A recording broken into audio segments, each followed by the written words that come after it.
محترم جناب عرفان شاہ صاحب شکاگو USA، السلام علیکم۔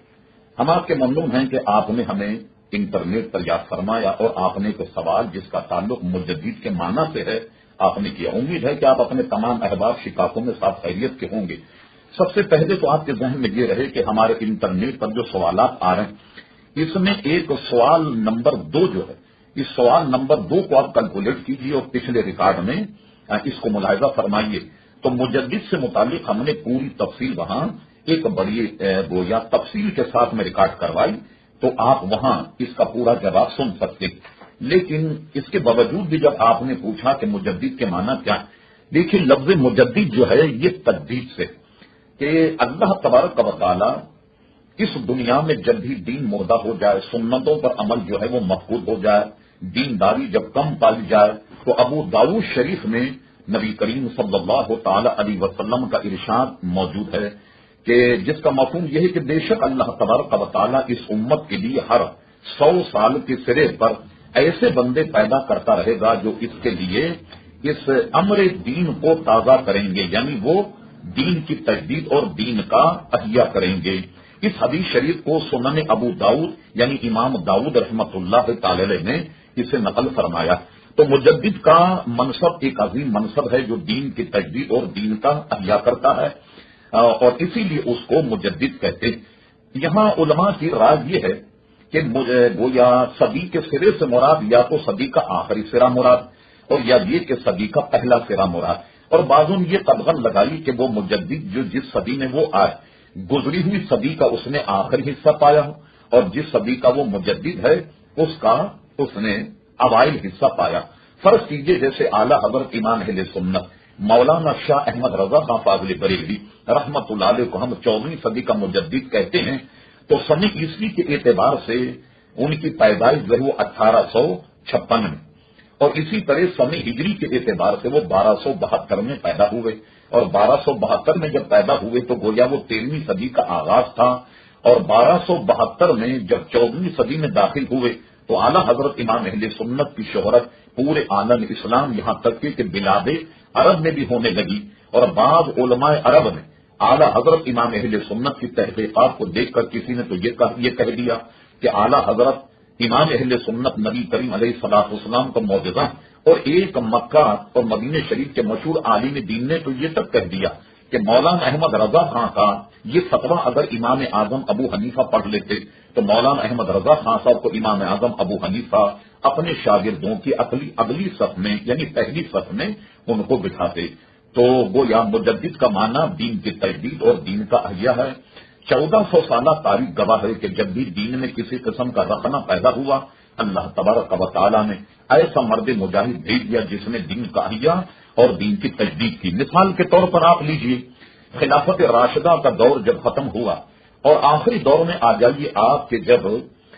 خلافت میں ملوکیت داخل ہوئی، سلیمان بن عبد الملک کا دور اگر آپ ملاحظہ فرمائے تاریخ میں، خصوصیت کے ساتھ آپ امام جلال الدین سیوطی رحمۃ اللہ علیہ تاریخ الخلفاء کا مطالعہ فرمائیے اور سلیمان بن عبد الملک کا دور اور اس کا پہلے کا دور آپ ملاحظہ فرمائیے۔ اس زمانے میں عدل اور انصاف ڈھونڈے نہیں ملتا، غرض یہ کہ گویا اسلامی عدالتوں کا دیوالیہ ہو گیا، تقویٰ اور پرہیزگاری جو ہے وہ ڈھونڈنے سے نہیں ملتی۔ سلیمان بن عبد الملک نے اس امت پر احسان فرمایا اور اپنی زندگی میں وصیت کی کہ اس کے انتقال کے بعد حضرت عمر بن عبد العزیز خلیفہ بنائے جائیں۔ چنانچہ سلیمان بن عبد الملک کا جب انتقال ہوا حضرت عمر بن عبد العزیز گویا خلیفہ بنائے گئے، اور یہ گویا ہماری اس تاریخ اسلام کے سب سے پہلے مجدد ہیں جن کو علماء نے پہلی صدی کا مجدد کہا۔ امام سیوطی نے تو یہاں تک لکھ دیا کہ حضرت عمر بن عبد العزیز کا جو دور خلافت تھا اس میں دین کا ایسا احیا اور ایسی تجدید ہوئی کہ شیر اور بکری کو ایک گھاٹ پہ پانی پیتے ہوئے دیکھا گیا، جس سے حضرت عمر بن عبد العزیز کے عدل اور انصاف کے دور کو بجا طور پر بڑا سنہری دور کہا جا سکتا ہے، اور یہ گویا اس تاریخ کے ہمارے اسلامی پہلے مجدد تھے، اور 14ویں صدی کے مجدد اعلیٰ حضرت امام اہل سنت تھے۔ میں سمجھتا ہوں اس تفصیل کے بعد آپ کی تسلی ہو گئی ہوگی۔ شکریہ۔ گھڑی یہاں رکھ دو کوئی سامنے۔ محترم جناب عرفان صاحب شکاگو USA، آپ نے ایک سوال یہ فرمایا کہ میں امریکہ سے کچھ رقم پاکستان بھیجنا چاہتا ہوں. ایک صاحب کہتے ہیں کہ آپ ہمیں ڈالر دے دیں، ہم پاکستان میں آپ کے گھر پاکستانی روپیہ ادا کر دیں. بظاہر اس میں کوئی قباحت نہیں کہ کسی شخص کو آپ اگر وہاں ڈالر دے دیں اور ڈالر دینے کے بعد وہ آپ کے گھر میں یہاں آن کر کے پاکستان کی رقم اگر وہ دے دے تو اس میں شرم کوئی حرج نہیں، بشرطیکہ کہ ہماری مملکت خداداد پاکستان میں ایسا کرنا کوئی قابل تعدیل جرم نہ. آپ نے اس میں یہ پوچھا کہ اگر نہیں تو پھر اسلامی طریقہ کیا؟ تو دیکھیے اسلامی طریقہ وہی ہوگا جو ہمارے یہاں حکومت کے طے شدہ امور ہیں یا طے شدہ مسائل. غالباً امریکہ میں بھی ایسے بینک ہوں گے جن کی شاخیں پاکستان میں پائی جاتی ہیں، جہاں قانونی طور پر آپ پیسہ دے کر اور قانونی طور پر جو ہے وہ آپ پاکستان میں حاصل کر سکتے ہیں. کوئی ایسا ذریعہ پیسہ بھیجنے کا کہ جو ہمارے یہاں پاکستان کے قوانین میں یعنی اسٹیٹ بینک کے قوانین میں یا کسٹم کے قوانین میں اگر قابل تعدیل جرم ہو تو ہرگز آپ ایسا طریقہ پیسے بھیجنے کا اختیار مت کیجیے کہ جو قابل تعدیل جرم. اس لیے کہ اسلامی